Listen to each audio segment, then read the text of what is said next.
então, iniciando segundo programa Afrogueto Urbano, com essa família linda, maravilhosa.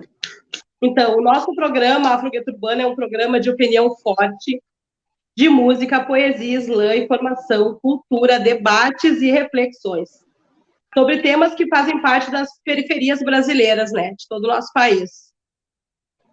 Hoje nós teremos um tema aqui muito importante e pertinente nessa última semana, né, que é a escravidão inacabada, o fantasma colonialista que ainda nos persegue, né. Aí temos aqui a nossa convidada querida, Josiane Cristina Climaco, mulher preta de axé, mãe, sambista, dançarina, mestre e doutora em educação, professora de educação física, rede estadual de ensino da Bahia, especialista em planejamento educacional Universo, especialista em metodologia do ensino da educação física, políticas públicas de esporte e lazer UNEB, pesquisadora com foco nas leis 10.639/03 e 11.645/08, Prêmio de Esporte Educacional 2014 da Petrobras, Prêmio Educar para Igualdade Racial, representou em 2018 o país com trabalhos acadêmicos aprovado, homenagem a Paulo Freire, em Sorbonne, Paris, França. 2019, as mulheres negras do Brasil na oficina de fortalecimento de mulheres afrodescendentes em Montevidéu, Uruguai, pela ONU Mulher. Em 2019, representou o Brasil com trabalho acadêmico no Congresso de Cultura em Covilhã, Portugal. Membro do grupo de pesquisa, professora colaboradora no grupo de pesquisa Crescer, Escola de Enfermagem, coordenadora executiva do Fórum Nacional de Mulheres Negras e Associação Brasileira de Pesquisadores Negros. Coordenadora da NFOP Bahia 2020-2022. Salve, mulher linda, negra de axé, seja muito bem-vinda à família Sarau Afrogueto Urbano. Então, hoje teremos essa doutora internacional, né, juntamente conosco, para fazer essa reflexão. E junto dela, né, também teremos aqui o Cristiano Neves da Rosa, nosso querido, que também faz parte do coletivo, que estará hoje aqui para fazer essa reflexão, juntamente com a Josiane. Pai do Christian e do Nicolas, o Cristiano, doutorado em políticas públicas pelo programa de pós-graduação em políticas públicas na Universidade Federal do Rio Grande do Sul, na URGS, doutor em ciências do movimento humano, pelo programa de pós-graduação em ciência de movimentos humanos da URGS, mestre em ciências sociais pelo programa de pós-graduação em ciências sociais na Universidade do Vale do Rios dos Sinos, Unicinos, especialista em os estudos culturais nos currículos escolares contemporâneos da educação básica pela Faculdade de Educação da URGS, bacharel e licenciado em Educação Física pela Universidade Luterana do Brasil, UBRA. Foi professora e coordenadora adjunto do curso de graduação em Educação Física da UBRA, em 2015 a 2019. Atualmente, é professor da Rede Municipal de Ensino de Alvorada e da Rede Municipal do Ensino de Gravataí, Rio Grande do Sul. Membro do Comitê Científico do Grupo de Trabalho Temático Políticas Públicas do Colégio Brasileiro de Ciências do Esporte, membro do Comitê Científico Ampliado Relações Étnicas Raciais do Colégio Brasileiro de Ciências do Esporte, membro pesquisador do Grupo de Pesquisas Associativismo, Contestação e Engajamento, vinculado ao programa de pós-graduação em Sociologia da URGS. Tem experiência na área de Educação Física e ênfase em Educação Física Escolar, atuando principalmente nos seguintes temas de pesquisa: políticas públicas de esporte e de lazer, educação, sociabilidades juvenis, relações de violência e relação étnico-raciais. Tem livros e artigos publicados sobre os temas de pesquisas citadas. Mas são professores muito graduados, né? Sejam muito bem-vindos.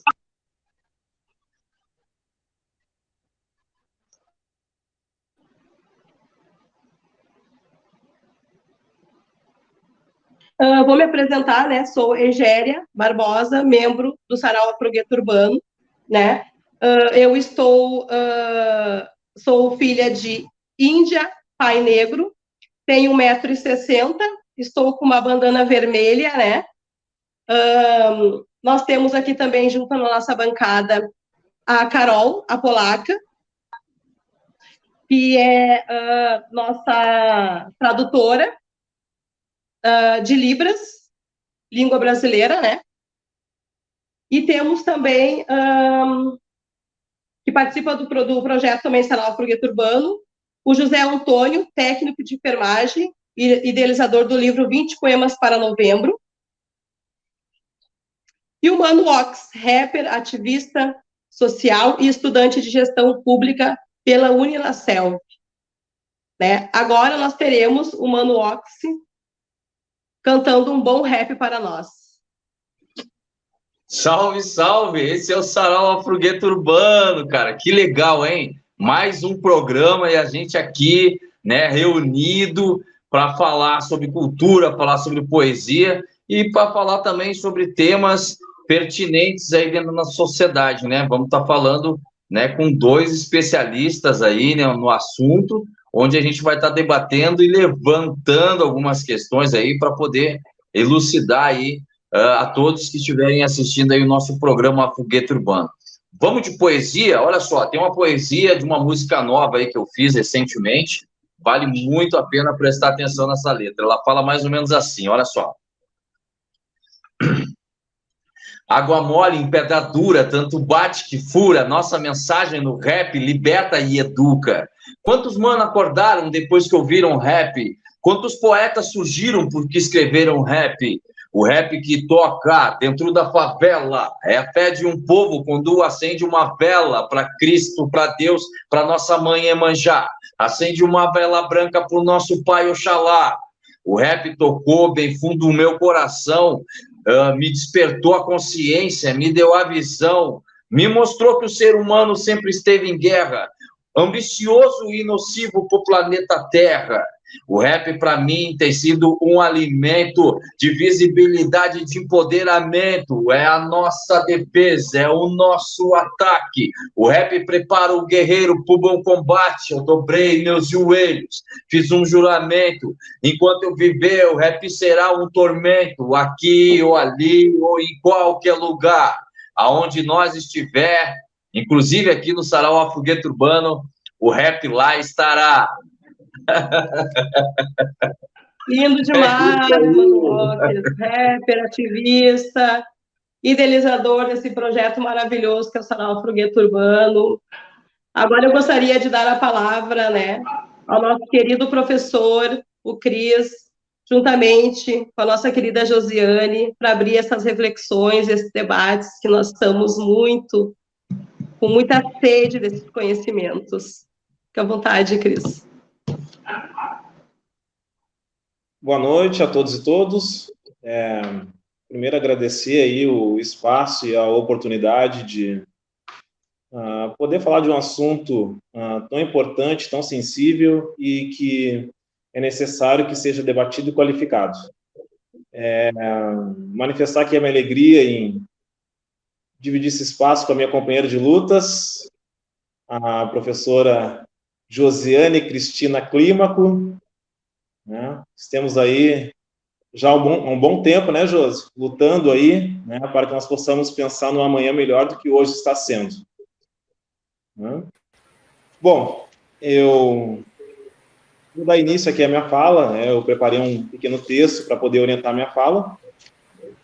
E nós tivemos aí conhecimento que na quarta-feira de cinzas, dia 22 de fevereiro, após o carnaval, 3 trabalhadores de um conjunto de 207 trabalhadores e trabalhadoras, em sua maioria vindos do estado da Bahia, que estavam alojados em um local dito de convivência e habitação, na cidade de Bento Gonçalves, aqui no estado do Rio Grande do Sul, atuando nas vinícolas.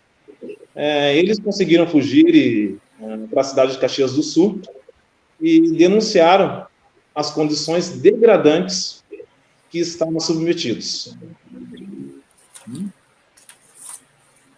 Eram longas jornadas de trabalho diário, o alojamento em que eles estavam, em péssimas condições de higiene, não recebiam salários, ou os salários de tantos outros estavam atrasados, recebiam alimentação estragada, não raras às vezes, e sendo coagidos pelos empregadores através de tiros com balas de borracha, cacetadas, chicotadas, entre outros tipos de coações. Em outras palavras, essas pessoas estavam vivendo em condições de trabalho análoga à escravidão. Estes 207 trabalhadores e trabalhadoras foram contratados por uma empresa chamada Fênix Serviços Administrativos e Apoio à Gestão de Saúde Limitada. Essa empresa, ela prestava serviços em vinícolas para colheita de uvas e carga e descarga do produto final, o vinho. Em uma cadeia produtiva do vinho das empresas Salton, Aurora e da cooperativa Garibaldi. Bom, na legislação trabalhista, estas empresas são chamadas de tomadoras de serviço. E a Fênix, que é a contratadora, né, é a responsável pela terceirização das trabalhadoras e trabalhadores. Esse ocorrido na cidade de Bento Gonçalves tem acontecido em várias cadeias produtivas. Há 2 ou 3 dias atrás, um caso também veio a público, envolvendo uma multinacional do setor de grãos, na cidade de Uruguaiana, também aqui no estado do Rio Grande do Sul, Josi, onde 85 trabalhadores foram resgatados em condições também análogas à escravidão, em lavouras de arroz. E pasmem, gente, do total destas 85 pessoas, 11 eram crianças e jovens com idades compreendidas entre 14 e 17 anos. Bom, mas para uma melhor compreensão, né, é preciso diferenciar o que é escravidão, o que foi escravidão, e o que são as condições de trabalho análoga à escravidão. Bom, vamos lá, rapidamente, resumidamente. Na escravidão, que se deu, por exemplo, durante mais de 300 anos, de regime de escravização da população negra aqui no Brasil, as pessoas vinham ou vieram forçadas via os navios negreiros de África e se tornavam propriedades dos senhores de engenho, o que se deu até aproximadamente 1888. Já uma situação análoga à escravidão se caracteriza basicamente em 4 pontos: submeter as pessoas a trabalhos forçados, submeter as pessoas a jornadas de trabalho exaustiva, sujeitar as pessoas a condições degradantes de trabalho e submeter pessoas à servidão por dívidas. Tudo isso consta no artigo 149 do Código Penal Brasileiro. Bom, somado a isso, né, voltamos à questão de Bento Gonçalves, né, as pessoas eram coagidas com tiros de balas de borracha, chicotadas, cacetetes, alimentação estragada e por aí vai. Bom, as condições de possibilidade para que isso esteja ainda nos dias de hoje, para que isso aconteça ainda nos dias de hoje, ela é histórica. Ela resulta da imagem construída que certos grupos comungam de determinadas características que justificam práticas, que justificam submetê-los e posicioná-los em determinados lugares sociais e políticos específicos. E é nesse cenário que a fala do vereador de Caxias do Sul, Sandro Fantinel, no dia 2 de março do corrente ano, sobre o caso ocorrido em Bento Gonçalves, se torna a síntese do que embasa e justifica essas barbaridades que nós estamos assistindo e que assistimos em Bento Gonçalves, e que ocorreu também agora, de maneira muito parecida, na cidade de Uruguaiana. Ô, Cristiano, se eu não me engano, a gente tem o vídeo aí com a fala do vereador. Vamos ouvir? Eu gostaria de tratar um assunto na pauta de hoje que é muito importante e que afeta boa parte dos produtores da Serra Gaúcha em outras regiões, e que é falta de mão de obra para o trabalho do campo. E eu vivo falando isso desde que estou aqui. A tal situação se agrava no período da safra, quando demanda por mão de obra, que já é escassa e aumenta. Essa pauta ganhou grande repercussão nos últimos dias, senhoras e senhores, em função dos acontecimentos em Bento Gonçalves, que na minha visão são exagerados e midiáticos. Me deparei com uma avalanche de críticas e até ofensas a empresas e empresários do setor vitivinícola, que hoje eu ouvi falar aqui, né, da Estrada do Vinho, que sob a minha ótica são desmedidas e injustas. Temos que botar eles no hotel 5 estrelas para não ter problema com o Ministério do Trabalho? É isso que nós temos que fazer? Gente, eu só vou dar um conselho. Agricultores, produtores, empresas agrícolas que estão nesse momento me acompanhando, eu vou dar um conselho para vocês. Não contratem mais aquela gente lá de cima. Conversem comigo, vamos criar uma linha e vamos contratar os argentinos. Porque todos os agricultores que têm argentinos trabalhando hoje só batem palma. São limpos, trabalhadores, corretos, cumprem o horário, mantêm a casa limpa e no dia de ir embora ainda agradecem o patrão pelo serviço prestado e pelo dinheiro que receberam. Em nenhum lugar do estado, na agricultura, teve um problema com um argentino ou com um grupo de argentino. Agora, com os baianos, que a única cultura que eles têm é viver na praia tocando tambor, era normal que se fosse ter esse tipo de problema. Então eu quero dizer, ó, deixem de lado que isso sirva de lição. Deixem de lado aquele povo que é acostumado com carnaval e festa, para vocês não se incomodar novamente. Bom, como foi possível observar, para o vereador, a situação em que os trabalhadores se encontravam em Bento Gonçalves, elas deveriam ser encaradas como uma normalidade. Por quê? Tendo em vista que, na compreensão do vereador, aquela gente, como ele disse, é uma gente suja, é uma gente de cultura que só vive em praia e tocando tambor, e que é uma gente acostumada só com carnaval e festa. Logo, qual é o problema em submetê-las a esse tipo de situação? Tudo isso, gente, tudo isso é ensinado e aprendido. E é aí, tá, que eu quero dizer para vocês, e eu não sei como é que isso vai soar para as pessoas que estão nos assistindo, que, entre outros elementos, que será melhor detalhado pela Josi, posteriormente,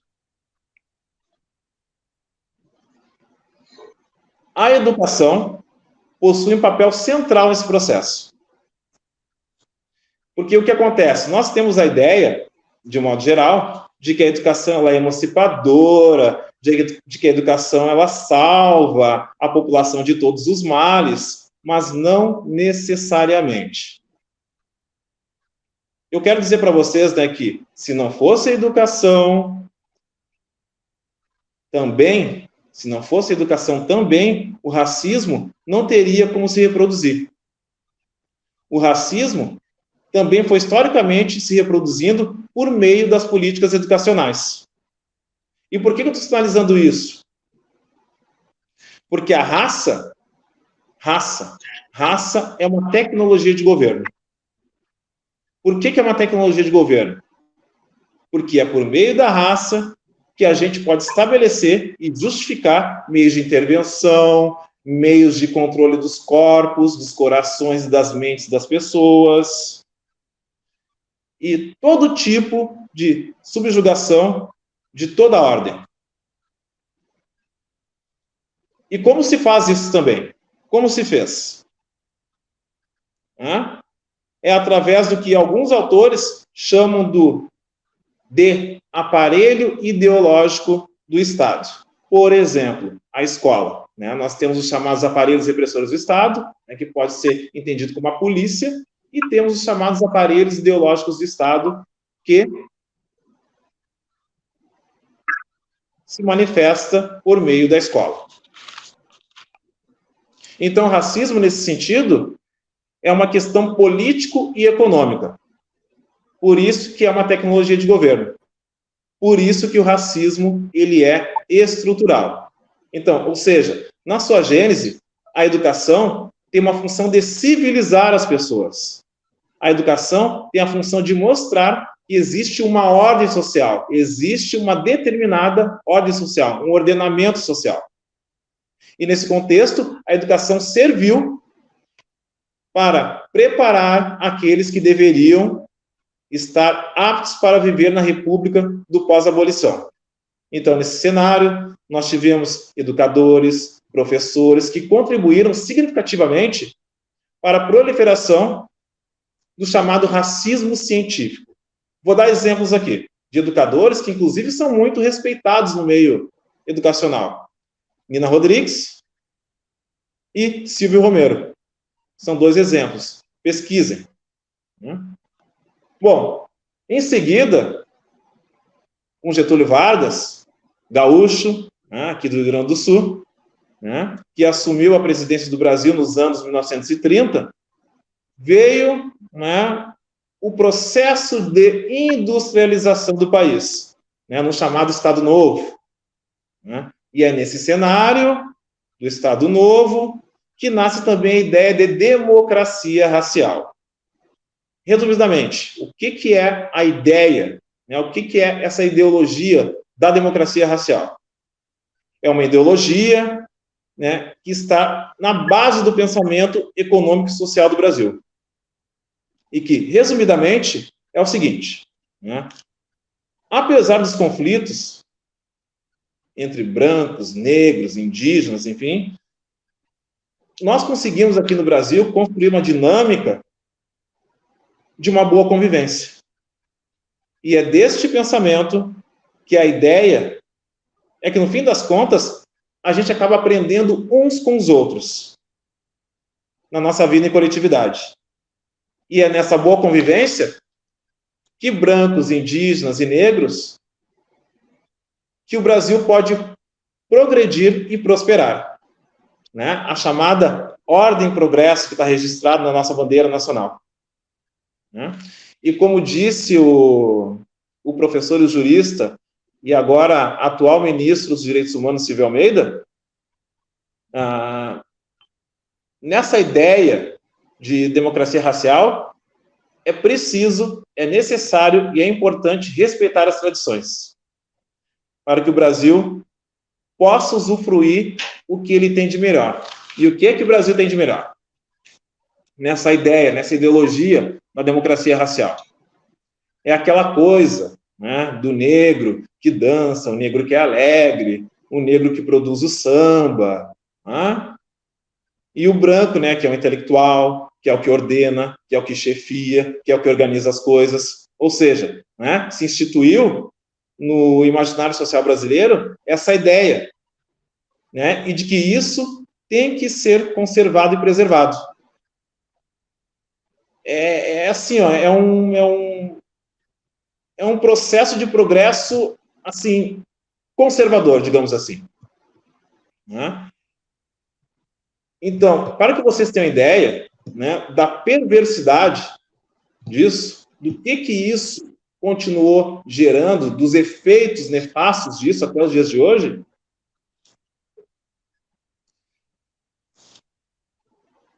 pensem, tá?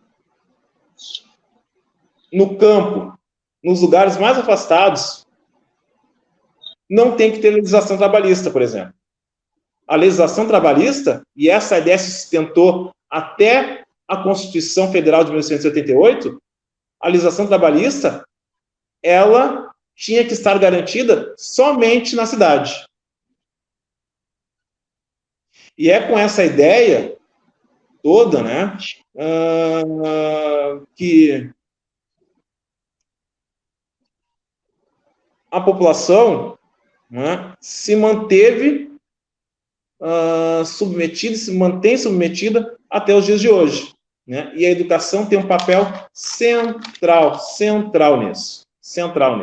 Não é só a educação, mas imaginem, né?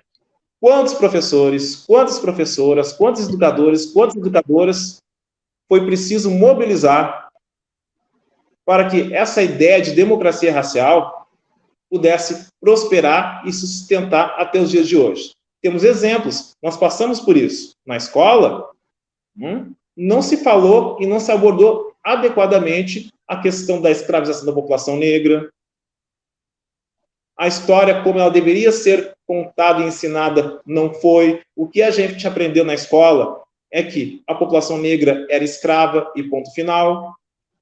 Então, a educação contribuiu para esse processo, seja pela inação, pela omissão, ou seja, né, para embutir uma ideia de que determinadas situações, que determinadas populações e grupos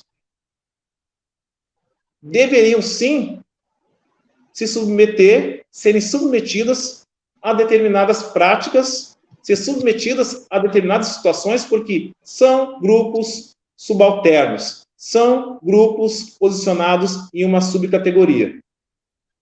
Daí, justifica-se o entendimento, até os dias de hoje, que as pessoas não compreendem muito bem que a situação ocorrida em Bento Gonçalves, a situação ocorrida na cidade de Uruguaiana e tantas outras situações que ocorrem no Brasil afora, são situações que acontecem até os dias de hoje porque nós vivemos em um contexto de uma escravidão inacabada, conforme o título que nós sugerimos para esse debate aqui. Bom, eu vou parar um pouco por aqui e vou passar a palavra agora para a nossa querida Josiane Cristina Clímaco. É Olá, contigo, minha Josi. gente. Ok? Quero deixar aqui meu axé, meu salve para todas as pessoas, principalmente, né, para quem está nos assistindo. Vou fazer minha audiodescrição. Eu sou uma mulher preta, tá? Meus cabelos são blacks, com meio anelados, cheios, com um tom avermelhado.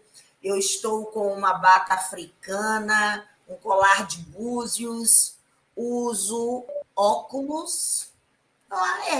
E aqui estou na minha sala, estou bem aconchegante, para estar aqui nesse bate-papo com essa minha galera. Salve, né, o nosso sarau Afrogueto. E, assim, eu quero dizer que eu estou muito feliz de estar aqui e agradecer pelo convite. Mesmo que esse seja um tema que nos custe muito caro, eu tenho que falar isso, sabe? E que a gente precisa saber como é esse rolê dessa branquitude, né? E aí eu quero trazer justamente, eu começo por aí dialogando com vocês, e aí, Cris, pode me chamar, eu quero que você me chame de Josi, e eu vou lhe chamar de Cris, sabe? Esse bate-papo, esse bate-bola, nosso tem que ser assim. Então, o que vem a ser, né, o que a nossa Cida Bento fala do pacto narcísico da branquitude. Então, querendo ou não, por que a nossa abolição ela é inacabada? Nós, pretos e pretas, os nossos, né, ancestrais africanos, ninguém pediu para vir para o Brasil. A gente tem que partir dessa premissa. Nós somos obrigados, né, através desse processo de escravização, a vir para o Brasil, e de 1500 até 1888, foram milhões de negros e negras trazidos para o Brasil de forma escravizada, e que também nos reproduzimos dentro de solo brasileiro. Diante desse fato, o que acontece? A população negra no Brasil, ela ficou enorme. E quando se deu essa tal abolição, e eu gosto de fazer uma continha para a galera, tipo assim, pega a visão, sabe? Vamos pegar a visão. O que é essa continha? De 1500, né? Eu fiz até aqui, já deixei pronta para mim não esquecer. De 1500 a 1888, como o Cris apontou, são 388 anos de escravidão dita. O Brasil foi o último país a declarar a abolição da escravatura. E não foi uma abolição porque a Isabelzinha acordou e achou que tinha que libertar todos os negros e negras, não.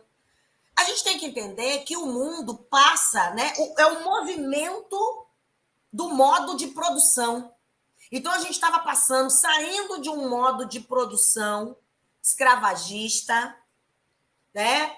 Isso no Brasil, enquanto na Europa já estava saindo de um modo de produção feudal e partindo para esse modo de produção que nós estamos aqui agora, que é o mais longo da humanidade e que sempre, o resumo, todos os modos de produção, eles produzem barbárie.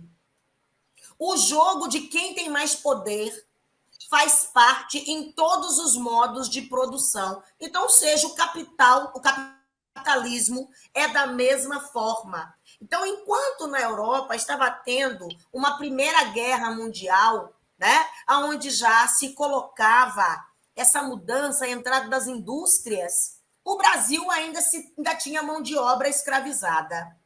E isso não era mais possível. Né? Porém, só que a nossa sociedade, ela foi fundada, paramentada, dentro desse modo de produção escravagista, desse modo de pensar colonialista, né? E aonde esses que são a minoria, que são os ditos, eu falo não negros, né? Porque quando o Cris aponta, né, esse caldeamento cultural, racial, sociologicamente falando, porque muita gente pode virar e falar assim, mas a raça é humana. Sim, a raça é humana, mas socialmente, quem nos racializou foram os nossos colonizadores. Justamente no jogo de poder, para nos deixar subsumidos, ou seja, rebaixados dentro de uma sociedade. E aí, o que acontece? Quando houve esse tensionamento de fora para dentro do Brasil, não cabendo mais ter uma mão de obra escravizada, entre aspas, o que ocorre? Temos a Lei Áurea, né, de 13 de abril de 88, onde apenas libertam-se negros e negras. E por que negros e negras? Porque, querendo ou não, por um lado, já estávamos passando pelo estupro da população negra indígena, onde gerou filhos, né, com outros tons de derme. A gente precisa colocar isso, porque o povo esquece, acha, eu sou a moreninha clara, eu sou... Resumo, as pessoas não se assumem, né? E por conta desse falso mito da democracia racial no Brasil, nós sofremos justamente com essa abolição inacabada e com o mito da democracia racial e também com esse forte pensamento colonialista que nos escraviza, que nos persegue até os dias de hoje. Então, o que ocorreu? Liberta-se esses escravizados sem direito à educação, sem direito à moradia, sem direito a condições dignas, ou seja, o bem viver, sem ter direito a trabalho, sem ter direito a ser monetizado, né, como se diz agora, pelo que se faz na atualidade. E aí, onde essa população negra vai? Né? Quem estava organizado em quilombos tentou continuar se organizando. E os outros foram para onde? Para os setores periféricos da cidade. Ou então continuaram vivendo no campo, mesmo que não fossem em terras quilombolas. Entenderam? E isso fez com que a nossa população, né, por muito tempo, a gente não teve direito à educação. A gente só vai ter direito à educação mesmo a partir de 1940, onde a população negra ela começa a ter, quando começa a democratizar a educação no Brasil, e a gente pode se inscrever, né? Pode ir nos cursos, pode ser alfabetizado, pode começar a estudar. Então, com isso, os nossos trabalhos dentro da sociedade brasileira, por um longo tempo, se hoje nós somos artistas, doutores, doutoras, estamos nas universidades, ainda não somos muito, mas somos, né? Fazemos parte de uma rede de professores antirracistas, de educação antirracista. Então, assim, isso é fruto de muita luta dos nossos ancestrais e também do movimento negro. Porém, antes de tudo isso acontecer, nós ficamos, o nosso legado, né, para a branquitude, o que é branquitude? A branquitude não é por ser branco. A branquitude ele é um sistema de garantia dos privilégios desse grupo étnico. Então, dentro desse sistema de garantia desse grupo étnico, ele começa a criar mecanismos para que a população negra não avance. E dentro desse mecanismo, para a população negra não avançar, e a gente fazer valer o nosso Estado democrático de direito, o que é o ideal? Olha, temos que esse povo não pode adentrar a universidade. Esse povo não pode se qualificar. Esse povo não pode ter bons empregos e ter uma renda per capita igual ao nosso grupo. Esse povo precisa se manter nas periferias. Esse povo precisa trabalhar na subalternidade para que nós possamos manter os nossos privilégios. Cris trouxe o exemplo, né, que é muito fidedigno e atual da questão dos trabalhadores lá de Bento Gonçalves, né? E na questão do trabalho análogo à escravidão. Mas eu também vou aqui rememorar a história, trazendo quantas mulheres pretas foram retiradas dos seus lares no campo, falando, eu vou lá fazer um favor para aquela família e trazer para minha casa, e dizendo que essas mulheres são parte da família, e aquelas mulheres trabalham de forma análoga à escravidão, criadas dentro daquele seio familiar, né? Não tem hora para dormir, porque enquanto a família está acordada, ela tem que estar à disposição para fazer as coisas do lar. Ou seja, essas mulheres também são outros exemplos que todo ano, pode observar, todo ano nós temos aí denúncias de trabalho análogo à escravidão, seja de uma única pessoa, ou sejam de grupos de pessoas, e geralmente essas pessoas elas moram em áreas periféricas, ou essas pessoas vêm do norte ou do nordeste. É preciso a gente aqui ter essa reflexão, né? E aí eu indico para quem quer... eu gosto muito também... aliás, nós somos artistas, a gente gosta da arte. Então, é bom aqui indicar o filme Os Sete Prisioneiros. Para quem não assistiu, assista. Pode falar, gente, a plataforma? Pode? Ele está lá liberado na plataforma, né, do Netflix. Então, eu não vou dar spoiler, porém, assistam Os Sete Prisioneiros, porque retrata essa questão de 7 jovens que foram resgatados, né, do interior, de cidades do interior, para ir para a capital, e tem esse mesmo trato de trabalho análogo à escravidão. Então, assim, isso tudo se dá por conta do racismo estrutural. E esse racismo estrutural, ele é institucionalizado, porque o Estado brasileiro, ele tem as suas instituições. Cris falou da educação, mas a gente tem o direito, a gente tem o braço armado do Estado, a gente tem a religião, que durante muito tempo, no período de escravização de 1500, apoiou, né? E usava da aproximação da religiosidade, da fé, para tentar complementar a escravização dos nossos corpos, dos nossos ancestrais.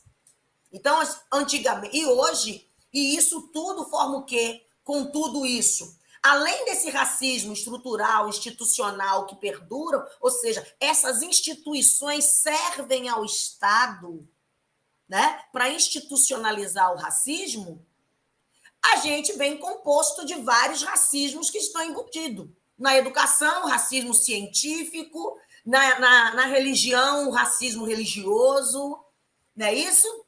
E com isso, a gente teve que começar a lutar e debater. Para isso, eu vou falar assim, a gente está parado e calado esse tempo todo? Não. Existe um movimento negro, por sinal, o Rio Grande do Sul, ele contribui muito, né, com o movimento negro no Brasil, a gente tem que colocar isso, né, até por conta do Sul, existe o 20 de novembro, o Dia da Consciência Negra, é bom a gente rememorar aqui as pessoas, mas foi criado no Brasil, já entre o período, né, de... a Lei Afonso Arinos. Foi a primeira lei antirracista. Mas era uma lei que apenas falava da discriminação racial. Ela é de 3 de julho de 1951. Logo após, a gente tem, né, e nós temos a Lei K.O. A Lei K.O. já vai começar a endurecer um pouquinho essa lei de combate ao racismo, já trazendo o termo também da injúria racial. Só que aí a gente teve um problema, porque nessa questão da injúria racial, o que ocorreu?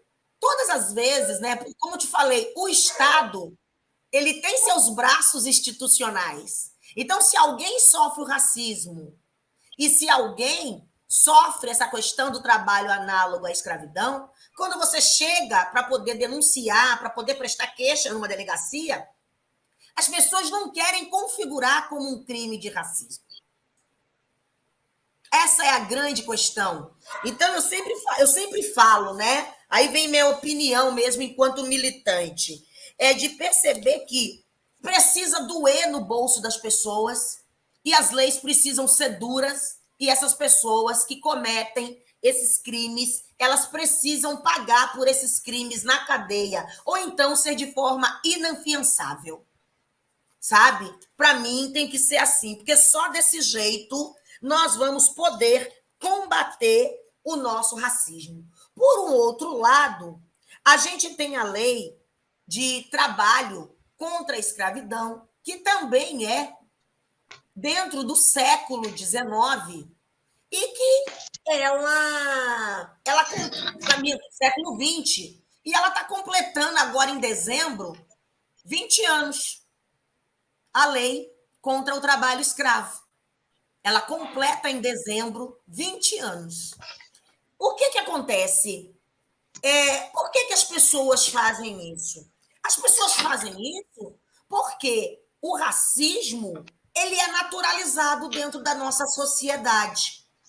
Então, o trabalho análogo à escravidão, ele é naturalizado dentro da nossa sociedade. Porque essas pessoas, essa branquitude, eles nos coisificam. Eles tiram a nossa humanidade. Sabe? Então, é muito fácil a gente ficar assim... Eu não tô... Olha, gente, eu não sou a favor de nenhum tipo de guerra e nenhum tipo de preconceito. Não é isso que a gente está aqui colocando em pauta. Mas a gente se sente... me fugiu a palavra agora... penalizado, né? A gente se sente, sabe? Quando a gente vê a guerra na Ucrânia, mas a gente não se sente, sabe? Frente a frente com o genocídio da população negra no Brasil. A gente não se sente quando a gente vê as questões do trabalho análogo à escravidão. Entendeu? Então, se faz necessário, sabe? Se faz necessário que a gente continue essa luta, porque ela ainda não terminou. Mesmo que nós tenhamos essas leis, mesmo que nós tenhamos a Constituição Brasileira de 1988, que está lá, que garante que, digamos assim, a Constituição, até o momento, mais democrática do Brasil, não é isso? E que ela foi a luta de vários movimentos sociais. Então, a importância dos movimentos sociais que foram tão criminalizados, né, no período de 2018 até 2022, correto? Então, a gente precisa ter essa percepção que, se não for a luta dos movimentos sociais, a gente não vai conseguir se mobilizar para poder forçar que os nossos deputados, ou seja, os gestores públicos e também os deputados, senadores, o nosso presidente, possa colocar, fazer valer e também sancionar políticas públicas, né, contra o trabalho análogo à escravidão, contra o racismo, quer dizer, ou seja, a gente passou por um momento de 2000, né, do início do ano 2000 até 2015, 2016, onde foi um momento altamente democrático e de luta no Brasil, onde constituímos várias políticas públicas para o desenvolvimento das populações negras, indígenas, LGBT, APQN+, sabe? Então, é muita coisa. E aí, depois, a partir de 2018, a gente teve um retrocesso. A gente passou por um momento, né, de reforço ao colonialismo, que nunca foi embora da sociedade. A gente tem que colocar isso. Porém, o que está acontecendo agora? Nós estamos num momento de reconstrução. E neste momento de reconstrução, né, por mais que agora, em 11 de janeiro, o nosso presidente atual, ele tenha sancionado uma lei que equipara injúria racial ao crime de racismo, a gente também precisa ter duras leis contra o crime de trabalho análogo à escravidão, né? E aí Francis Fanon, quem quiser, leia Pele Negra, Máscaras Brancas e também Os Condenados da Terra. Fanon disse assim: uma sociedade é racista ou não é? E por que Fanon diz isso? Porque a gente sabe que a luta nossa de negros e negras não é só no Brasil, no mundo, ela é contínua. Ela é contínua. Eu falei em Fanon, eu poderia falar outros. Eu poderia falar de Aimé Césaire, eu poderia falar de Krugman, eu poderia falar de Dubois, eu poderia falar de outros e outras mulheres também panafricanistas que lutaram. O que é o panafricanismo? É um movimento anti-imperialista e anticolonial pela independência da África. E ele começou por estudiosos, estudiosas e artistas fora do continente africano, ou seja, na diáspora. E depois o maior congresso foi em África, onde gerou esse movimento. E por que isso? Porque ainda se continuava escravizando pessoas, mesmo com a dita escravidão que eles disseram que acabou, mas não acabou. Porque quando se mantém o Estado financiado pelos grandes blocos imperialistas, ou seja, sejam eles europeus, ou sejam eles dos Estados Unidos, ou sejam eles de outros países, a gente continua mantendo a escravidão, porque o capitalismo precisa disso para sobreviver. Então, se o capitalismo precisa disso para sobreviver, a gente tem que estar muito alerta, porque hoje foi essa empresa, né, que criaram essa questão do trabalho, da terceirização do trabalho, que é uma precarização do trabalho. Essa terceirização do trabalho é uma precarização do trabalho. E essa precarização do trabalho, ela nos traz isso. Então, assim, se a gente está num momento, né, que a gente tem uma alta taxa de desemprego, quando hoje eu estava dando aula, e eu tenho uma disciplina desse percurso, desse itinerário formativo, chamado projeto de vida, que a gente está aí na lei de revoga ensino médio. Vamos colocar isso aqui também. Por quê? Porque qual a intencionalidade da branquitude com esse ensino médio que está aí? É fazer com que nossos adolescentes não se preparem. Quando eu falo para o mercado de trabalho, não é o mercado de trabalho neoliberal, não. Eu estou falando que os nossos jovens, eles não possam alçar altos voos, eles não têm o direito de sonhar e de criar metas para poder realizar os seus objetivos, né? Porque primeiro sonha, que vira objetivo, que você cria metas e que você vai poder realizar, né? Se materializar esses objetivos. Então, é o seguinte, é muito fácil a gente ver numa escola particular, né, de alto grau, para quem tem o capital na mão, os filhos deles terem acesso a todo conhecimento científico, histórico, cultural, enquanto os nossos jovens, nas nossas escolas públicas, não têm, muitas das vezes, não sei a realidade de vocês, né? A gente conversa muito, mas eu falo da minha realidade. Escolas públicas que não têm um laboratório de informática direito, que não tem um laboratório de ciências, né? Ou seja, das químicas, das físicas, para poder impulsionar as mulheres nas químicas, nas físicas, e os nossos jovens homens também. Eu quero falar sobre isso. Então, se eles não têm esse direito de se qualificar, de se formar, qual a intencionalidade disso? É manter o meu estudante, que o cara está falando, o tal do vereador de Caxias do Sul disse que a gente só sabe bater tambor na praia, não.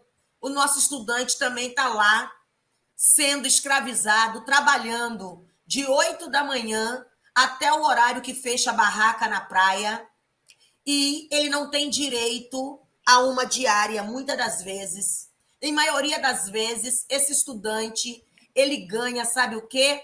O 10% se você consumir um alimento na barraca, ou seja, do cardápio. Se você conseguir consumir apenas a bebida, a cerveja, não pagam o 10% em cima da cerveja.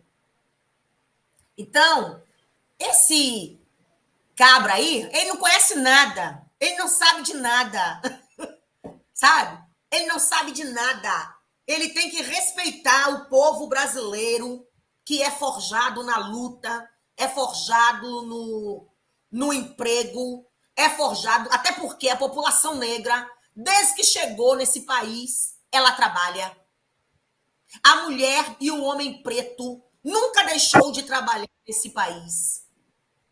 Então, em detrimento disso, eu quero dizer uma coisa. Sarau, Afrogueto, vocês são necessários e necessárias, tá? Vamos nos aquilombar.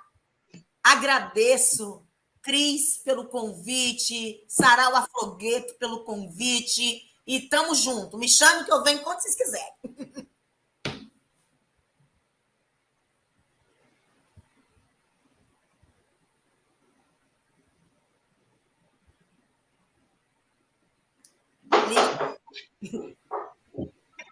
Show de bola, show de bola. Estava aqui aguardando a Egéria voltar, mas caiu a conexão da Egéria aqui. Professora Josi e professor Cristiano. Nossa, vocês dois trouxeram assim à luz essa discussão que está hoje aí na ordem do dia, né? Que é a questão do trabalho análogo, né?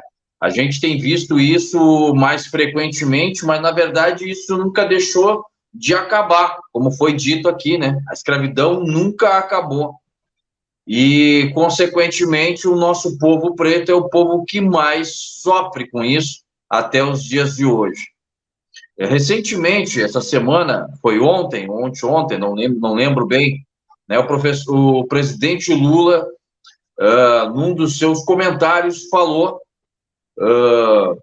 que, apesar da escravidão ter sido esse horror que aconteceu aqui no nosso país, teve um lado bom, que foi o lado da miscigenação. E isso causou uma revolta, um rebuliço dentro do movimento negro, porque a gente sabe que essa miscigenação ela é reflexo de todo um processo de estupro com relação aos corpos negros, das mulheres negras e de homens negros no nosso país.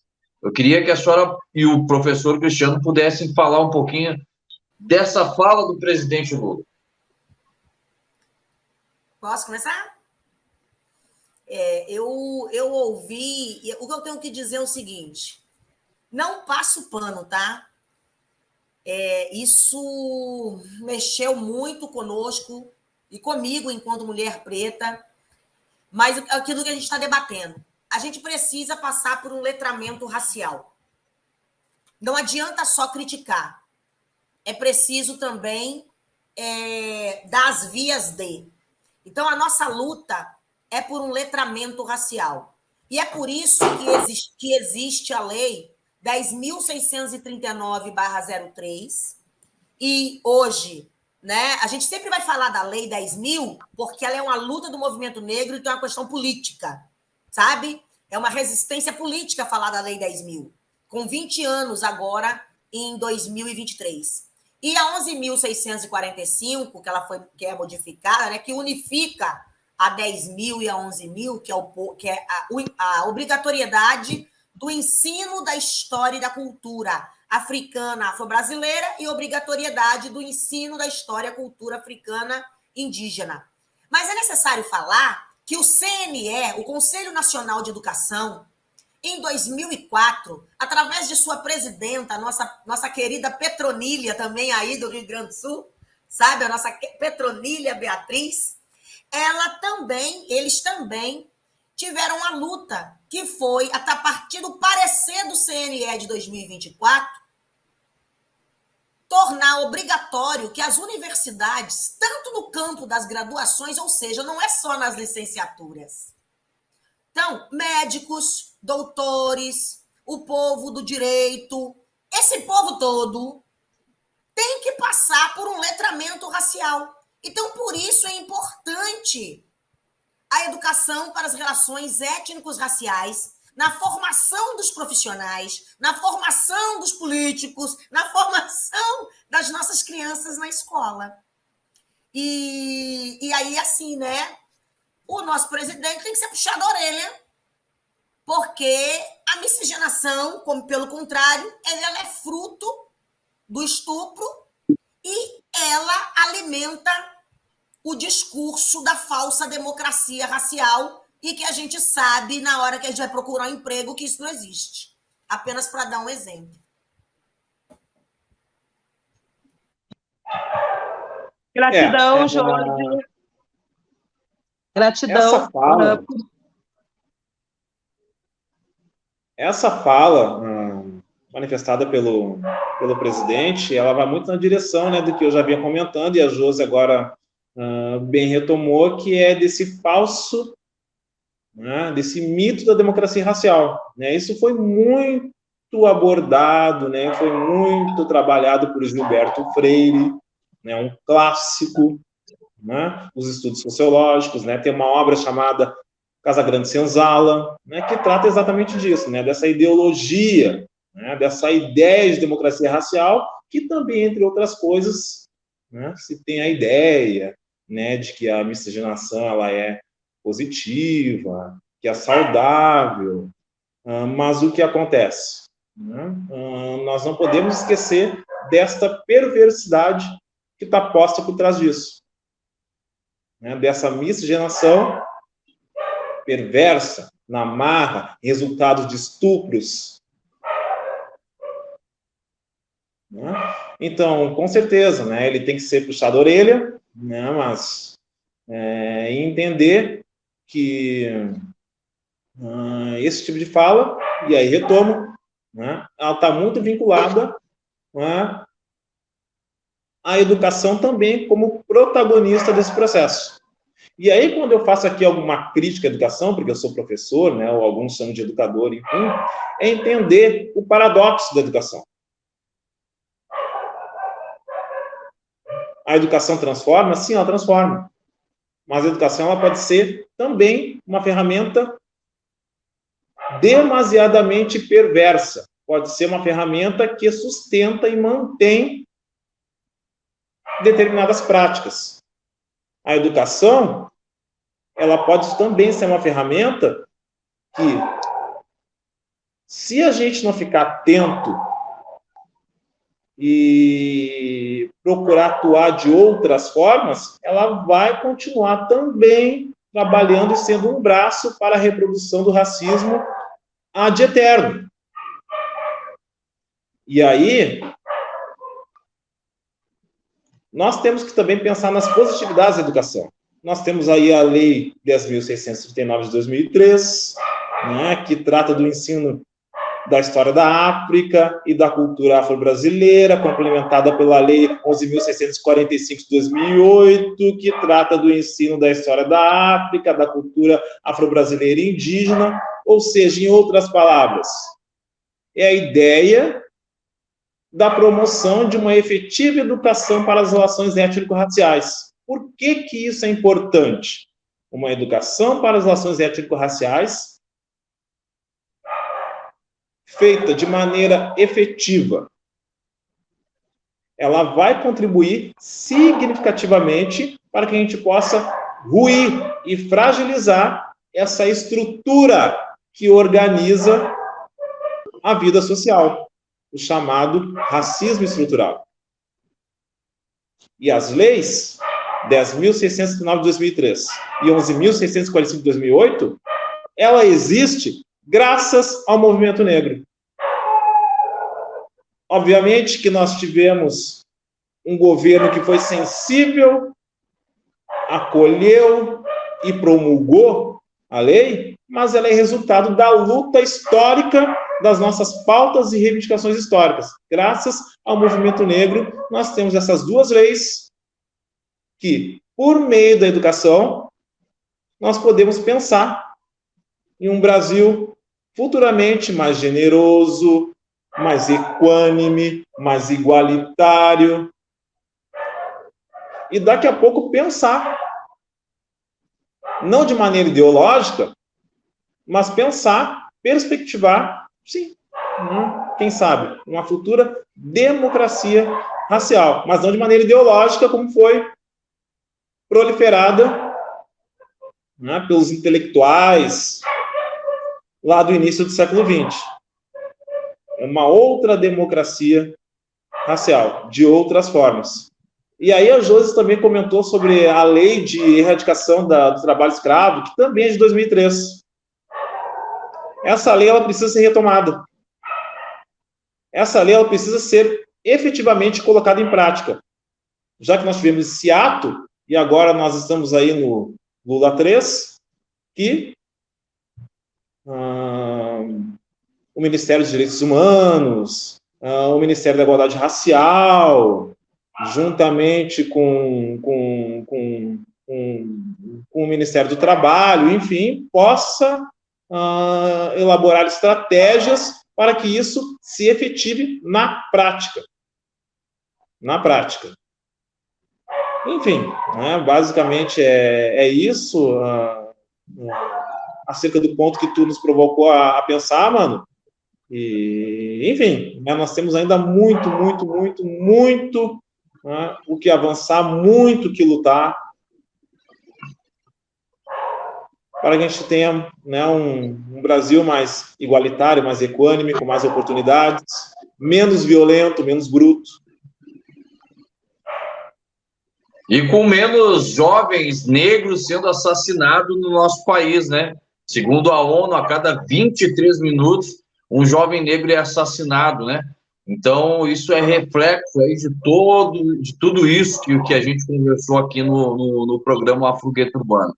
José Antônio, tem alguma colocação para fazer, José Antônio? Tu que faz parte, né, é um braço do movimento negro dentro do Hospital Conceição, aí pela associação. Chegamos já a 1 hora de programa, hein?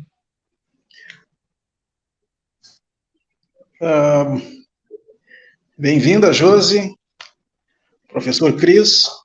As colocações, elas foram perfeitas, né, nesse contexto que estamos passando. Uma coisa me chamou a atenção da questão do depoimento de alguns que estavam passando por um trabalho análogo à escravidão, que estava no Face, não sei se era verdade isso, né, ou foi um vazamento de uma informação de um depoimento, que um deles disse assim, que ele ouviu, né, bata nos baianos, porque os baianos nos sacanearam, nos prejudicaram. Então eu pensei, prejudicaram como? Prejudicaram com a vitória do Lula no Nordeste. Então, nesse depoimento, me retoma um revanchismo também. É a oportunidade de torturar, de fazer uma atividade que o trabalhador tenha a sua saúde mental afetada, né, que provavelmente esses que estiveram aqui não retornem para essa região sul do Brasil, e também a questão de supostamente envolvimento da instituição, né, de um policial brigadiano estar envolvido nessa questão da segurança do alojamento. É outro fato muito grave a ser investigado. Eu digo supostamente, não estamos afirmando nada, por isso tem que ter uma investigação. E o racismo aqui no Sul, né, Josi, ele é muito forte na região da Serra. Ele não é, para nós aqui, novidade, né? Nós passamos o racismo dentro das instituições que nós trabalhamos, nós passamos racismo no ônibus, nós passamos racismo na rua. Então, o que vocês trazem para nós, assim, é muito bom de ouvir e muito ruim de ouvir. Bom de ouvir que estamos buscando esclarecimento. Ruim de ouvir que estamos enfrentando uma realidade que já era para ter sido extirpada do solo nacional. Recuperaste bem que o Brasil foi o último país no mundo a libertar os escravizados. Mas não por pena, porque já tinha um cerco naval da Inglaterra nesse mercado negreiro que vinha para o Brasil. E aí surgiram, né, aquelas, como é que eu dizia, existia o contrabando de escravos, escravizados. Existia um certo número que se passava, né, pela guarda britânica, pela marinha britânica. Então, o que era demais era jogado, né, que era demais, aquelas cotas, eram jogados os escravizados no mar. Então, foi a pressão internacional, mais o movimento abolicionista e o medo, provavelmente, de uma guerra civil no Brasil, que fez a princesa Isabel abolir a escravidão. Pena que não aboliu totalmente.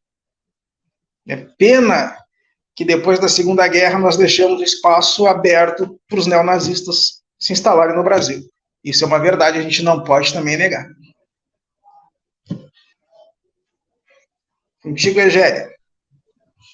Eu gostaria de fazer uma... Estava comentando aqui, é um tema que 1 hora é pouco, tanto que nós já estamos aqui em 1 hora e 8 minutos, 1 hora é pouco.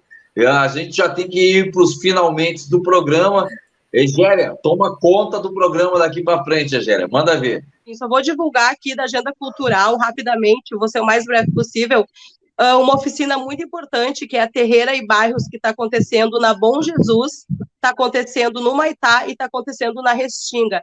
É um projeto, e as informações, eu vou passar o telefone, tá?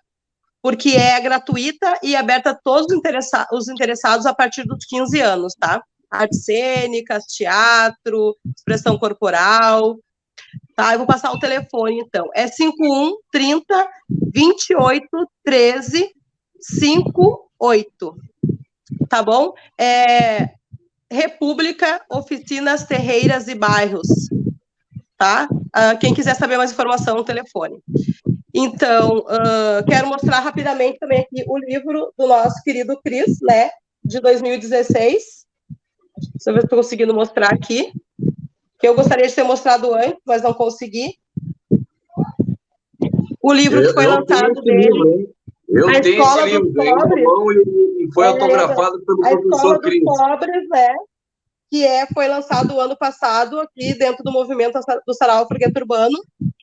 E eu vou declamar rapidamente uma poesia aqui, porque tem que terminar com poesia, mas é breve, e que tem tudo a ver com esse tema também, e eu dedico essa poesia, essa reflexão, a nossa querida Josi, que está aqui, agradecendo já a tua participação incrível. Eu quero ver muitas vezes esse programa novamente, que teve altos e baixos, né? Ô, Josi, é só a primeira vez que tu vem no programa, tá? Vai ficar o programa com as portas abertas para ti, tá bom, Josi? Toda vez que o Cris te chamar, nós vamos te receber de braços abertos. Eu anotei muita coisa. Deram aula, eu fiz contas, Bom, agora não vou poder falar sobre tudo, né, que eu aprendi, mas eu vou declamar minha poesia. Essa poesia eu fiz em 2017 e ela chama-se Democrata e Escravidão. Eu estava ali nua, pura selvageria na rua, exposta, imposta. A dor era insana. Eu nem ao menos sentia. Havia tanta gente diferente, pessoas que antes nunca via. Eu estava dormente, ali, a mostrar os dentes.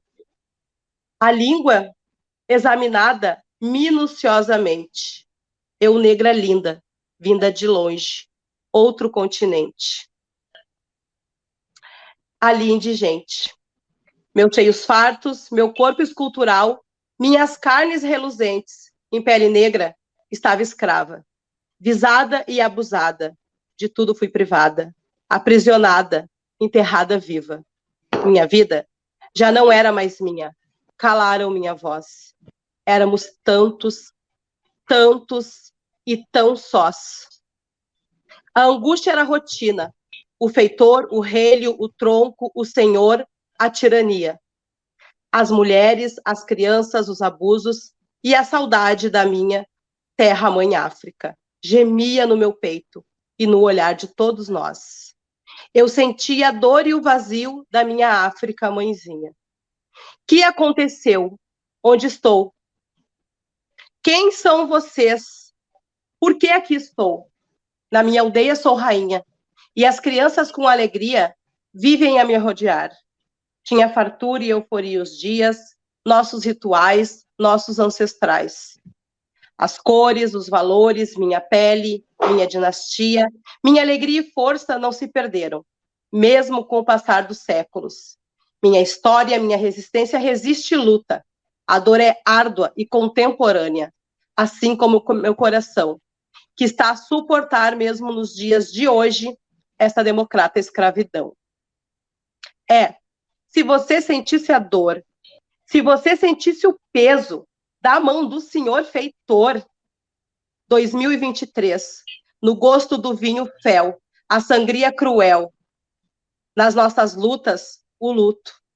Eu não aceito, eu não mereço, eu não me vejo escravizada. Nem os meus. Já se foi o tempo do Senhor feitor. Cadeia e justiça, porque para nós ofereceram o tronco, o castigo por cansar ou sonhar ser livre. Liberte livre, justiça, liberdade é a voz de um povo. Axé. Show de bola, meu. Show de bola. É isso aí, Egélia. Sem palavras, Egélia. Ô, Luiz Antônio, ô, José Antônio, deixa eu aproveitar, José Antônio, passa o serviço desse livro maravilhoso aí que foi lançado agora no ano de 2022, ô, José. Fala um pouquinho rapidamente desse livro. 20 poemas para novembro. É o resgate da nossa história em forma de poesia. E isso foi uma construção, uma coletânea com vários autores, entre artistas, pessoas brancas, indígenas e negras. Nós contamos a história no nosso entendimento, em forma de poesia. Onde constam aqui a Carol Polaca e a Egéria, e eu, com cada um a sua poesia neste livro, 20 poemas para novembro. Volume 1. José, por favor, aproveita e fala sobre o dia 26 eu participei que me passou. Uma roda de conversa, um sarau, ali na escola Nossa Senhora Aparecida em Alvorada, e onde sairá um tema entre os alunos num concurso de poesia para o volume 2 do 20 poemas para novembro. O tema é a carta de alforria. Os alunos nós já fomos na escola, nós já conversamos com os alunos e apresentamos a ideia. Então, nesse dia vai ser a tarde toda na escola Nossa Senhora Aparecida em Alvorada, roda de conversa, Egéria, a Marina Silveira e a Júlia Graziello vão apresentar, né, a mulher no ambiente de trabalho, a questão da luta feminina, e depois vem o sarau, o concurso poético, depois vem o sarau, e durante o sarau vamos ter os jurados escolhendo o melhor poema para compor o livro 20 Poemas para Novembro, volume 2, onde um dos jurados é o senhor Cristiano Neves. Mano Ox estará presente a construção dos 20 Poemas para Novembro também. A construção do 20 Poemas para Novembro partiu da ideia depois do livro 50 textos para o cinquentenário do 20 de novembro. Ali eu tive a ideia de construir, junto à Associação do Grupo Escolar Conceição, este livro, porque os 50 textos, ele fala só de um tema. Nós temos várias histórias da negritude para contar, que não são contadas nas escolas, nos livros antigos, principalmente, né, para nós, em uns mais de 30 anos, nunca vimos. Então, essa ideia foi de instigar os nossos poetas da casa, né, a Lilian Rocha faz parte, a Evelyn Postali, que é de Antônio Prado, uma mulher branca, antirracista, faz parte, Cândido Brasil, nosso colega da Segurança Física, faz parte, Fátima Farias, né, a Elizabeth Fagundes, Daniel Mendes também, que é nosso colega do GHC, grande poeta, grande escritor, ele tem que, vamos dar um pouco mais de coragem para ele tem muita capacidade de ter um livro solo, uma questão de poesias, é um cara muito competente para isso, pensar rápido, e eu pedi um help para ele, para um poema sobre vinho, para constar essa história também, em termos de poesia, não passarmos, né, batido o que aconteceu no serviço análogo à escravidão em Bento Gonçalves. O poema Vinho já está pronto e será o primeiro poema a ser lido no dia, e será o primeiro poema que estará na primeira página do livro 20 Poemas para Novembro, volume 2. Só não vou dar spoiler dos outros, né, mas humano, o teu já está garantido lá, a fotinha eu tirei de algum lugar lá, mas fazer o quê? Né? Tu não esqueceu de me enviar. A Egéria já enviou a foto, a Carol também. E essa construção vai de encontro ao que nós mais queremos, né, cara? Que os nossos filhos conheçam de fato a nossa história, contada por nós, estudada por nós, pesquisada por nós, nossos amigos, nossos colegas como eu digo, colegas de trincheira, que não enfraqueceram nesses 4 anos. E foram 4 anos que ali, sim, foi provado quem é quem do nosso lado. E obrigado pela oportunidade de apresentar esse trabalho aqui no programa Afrogueto Urbano, que é o Sarau Afrogueto Urbano, ponto de encontro da cultura e resistência. Como diz o rapper Renan do Grupo Inquérito, se a história é nossa, então deixa que nós conta. E aí, Egéria, vamos finalizar então o programa, agradecer aqui os nossos convidados? Vamos agradecer a presença de todos, da Josi, em especial do Cris, que nos presentearam com essa aula, né? Como eu disse, vou rever esse programa muitas vezes, amei. Gratidão à nossa querida Polaca, gratidão ao José, ao Mano Oxi. E lembrando que dia 26, aqui na comunidade do Jardim Aparecida, vai ter um grande evento aqui, será um poeta que sairá para o livro 20 Poemas para Novembro, que será um aluno da escola. Teremos o Mano Ox trocando uma ideia com a garotada sobre o hip hop. Teremos o Cris como jurado, teremos a Mariângela. E não deixem de nos prestigiar na comunidade, o nosso Sarau Afrogueto Urbano, que está sempre aí, expandindo a consciência, né, e nos fortalecendo e nos fortalecendo, nos construindo e nos desconstruindo, porque é isso aí. Gratidão a toda a família Sarau Afrogueto Urbano. Né? Troca de saberes, né? Pensamento crítico aguçado. Professora Josi, nossa convidada de hoje, viu? Fique à vontade para finalizar com uma fala, deixar uma mensagem para todos que estiverem assistindo o nosso programa Afrogueto Urbano, viu? Muitíssimo obrigado pela sua presença. Fique à vontade. Muitíssimo. Agradecer, gratidão, mas eu gosto de trabalhar com a arte. Aí eu vou fazer uma música nossa que é assim, rapidinho. Quando uma mulher preta se mexe, o mundo inteiro se mexe também. Quando uma mulher preta se mexe, o mundo inteiro se mexe também. Quando uma mulher preta fala, o mundo deve mexer também. Quando uma mulher preta escreve, o mundo deve mexer também. Quando uma mulher preta canta, o mundo deve mexer também. Uma mulher preta gerou o mundo, uma mulher preta gerou o mundo, uma mulher preta gerou o mundo. Gratidão, linda demais. Linda demais. Beijão, quero te conhecer pessoalmente ainda, viu? Tamo junto. Sim. Já estou seguindo, não perco mais um Afrogueto Urbano. Show de bola. A gente se despede daqui então, né, Géria? Né? 1h22 de programa tá mais do que ótimo, né? Muita aprendizagem, gratidão ao Cris. O Cris também quer fazer as últimas. Fica à vontade, Cris. Fica à vontade, Cris. Rapidíssimo. Eu só quero fazer uma consideração final aqui.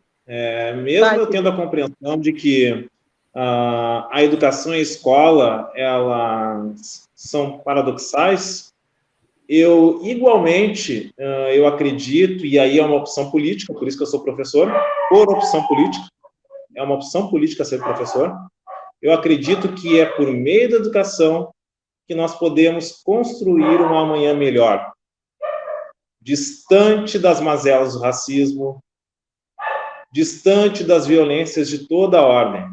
Por quê? Porque, ao mesmo tempo que a escola é perversa, nós também temos práticas exitosas na escola. E aí eu tenho um exemplo que está aqui, que é a Josi, a própria Josi, né? Com as suas atividades pedagógicas, com as suas práticas pedagógicas na escola, que eu bem conheço e acompanho, né? Que têm sido muito exitosas e que têm surtido efeitos muito positivos.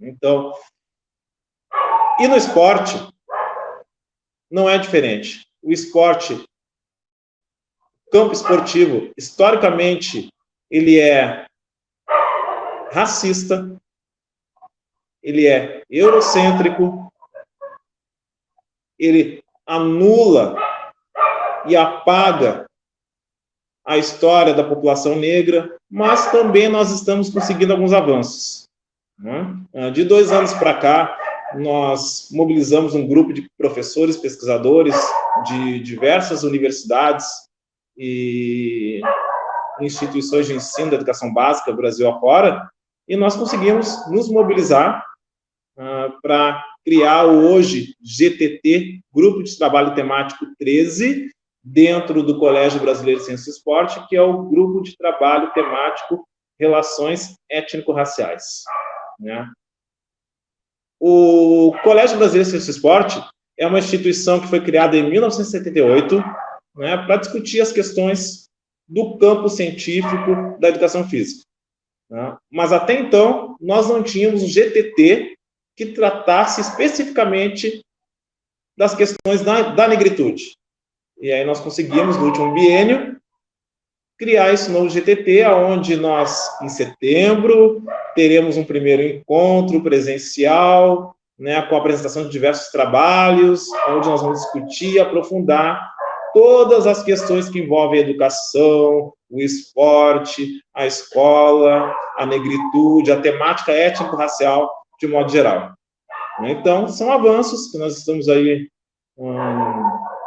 conseguindo. Ainda há muito que construir, mas a caminhada é essa, e assim a gente continua lutando, avançando, discutindo, debatendo para qualificar o debate e ajudar a dar nossa pequena parcela de contribuição para a construção de um Brasil mais generoso, mais igualitário, mais equânime, mais justo socialmente. É isso aí.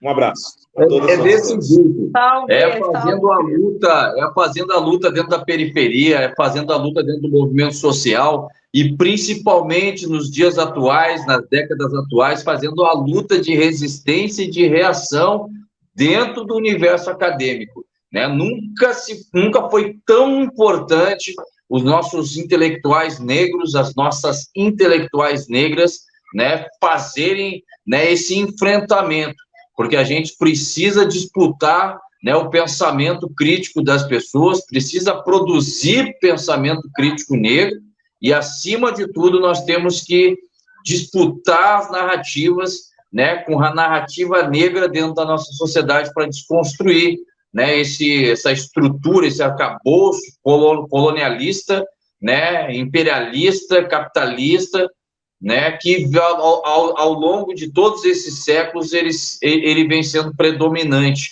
que a gente dá o nome de branquitude, né? E a professora foi muito enfática quando ela deixou isso muito bem claro para nós. Ela esclareceu para aquelas pessoas que têm alguma dúvida, né, o que é uma pessoa de pele branca e o que é a branquitude, né? Pode parecer que é igual, mas são duas coisas diferentes.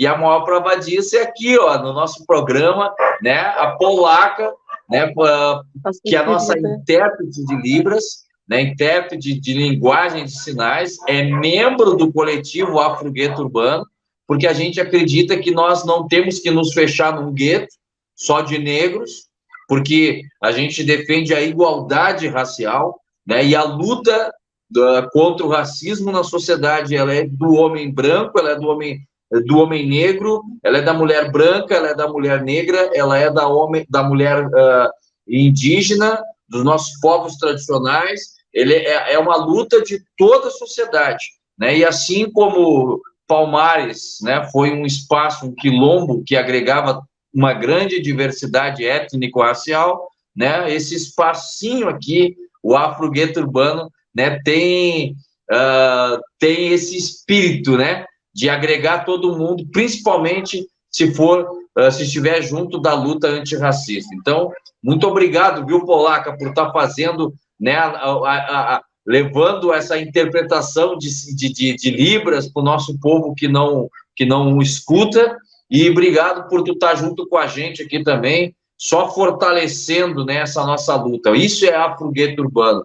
né? É um movimento de afro-brasileiros, né? É um movimento de quem vem da periferia e é um movimento de quem está fazendo a luta dentro do asfalto, a luta urbana, né? Porque hoje a luta não se dá só no campo, ela se dá também no centro urbano. Por isso o Afrogueto Urbano. É isso, Egélia? Vamos se despedir? É isso aí, vamos se despedir. Afrogueto Urbano, família, gratidão. Afrogueto Urbano. Afrogueto Urbano. Até o próximo Afrogueto Urbano. Até o próximo. Vida longa ao programa, vida longa. Gratidão.